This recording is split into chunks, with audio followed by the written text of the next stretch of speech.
এই গমের আটাগুলো দেশ থেকে অনেক আগে আনা হয়েছে, কিন্তু খাওয়া হয়নি। শুধু রুটি বানাতে কষ্ট বলে খাওয়া হয় না। হ্যালো এভরিওয়ান, আসসালামু আলাইকুম। সবাই কেমন আছেন? আমি আলহামদুলিল্লাহ অনেক ভালো আছি। এই তো আবারও চলে আসলাম তোমাদের মাঝে আমাদের ছোট্ট একটা ব্লগ নিয়ে। এই রুটিগুলা মানে এই গমের ময়দাগুলা আপনার হলো যে আমার আম্মু ভাঙে আমাকে দিয়েছে প্রায় 25 কেজির মতন আনুমানিক। তো 25 কেজির ভিতরে মনে হয় আমি 5 কেজিও খাওয়া হয় নাই, কি জন্য আমিও পছন্দ করি না, আমার হাজব্যান্ডও অতটা পছন্দ করে না, কিন্তু ওকে বানানো দিলেও আলহামদুলিল্লাহ খায়। বাট বানানোর দুঃখে বানানো খাওয়াই হয়নি। তো এই তো আজকে চিন্তা ভাবনা করেছি যে রাতে আমরা রুটি খাবো, আর হলো যে কলিজা পাকনা বুকনা আছে এটা দিয়ে মানে হ্যাংকর ডাল দিয়ে রান্না করব। তো এই তো যা বুদ্ধি আছে তাই মাথায় যেটা এসেছে ওইটাই করার জন্য চলে আসলাম। এই তো দেখেন রুটিগুলো বেলতে এতটা কষ্ট হচ্ছে, তারপরও খালায় অনেকটা বেলে দিয়েছে।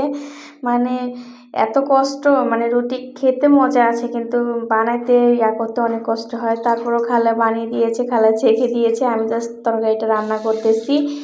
এই তো দেখেন মাশাআল্লাহ। আর এটা খেলে কিন্তু ওজন অনেক কমে যায়, বাট আমি খেতে পারি না। ডায়েট করার জন্য আম্মুকে বলেছিলাম আর আম্মু দিয়েছিল।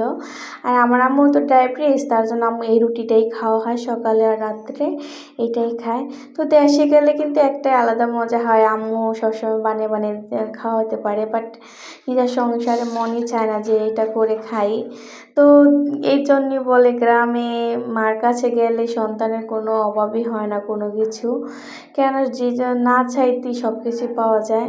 আর মা এমন একটা জিনিস, সন্তান কি খাবে, সন্তানের কি করলে ভালো হবে সেই জিনিসটাই মা বেশি ভালো করে। তো এই তো দেখেন আমার অলরেডি মাংসটা হয়ে গেছে, এখানে রুটিটাও হয়ে গেছে, কিন্তু অনেকগুলো রুটি বানানো হয়েছে। তো এখানে ডিম পোস্ট করবো, আমার হাজব্যান্ড আবার ডিম ছাড়া পছন্দ করে না, তার জন্য এখনও ওর 2টো ডিম নিয়েছি, আমার 2টো ডিম নিয়েছি। এই তো ডিম ভালো করে ফাটিয়ে আমার একটা ডিম ফাটিয়ে নেব, আর হলো যে মেয়ের জন্য একটা নেব, আর হলো যে ওর 2টা। তো এই তো দেখেন আমি কিন্তু ফাটানো ডিম, বাট ফাটানো ডিমটা সেটা সেট হয়ে গেছে।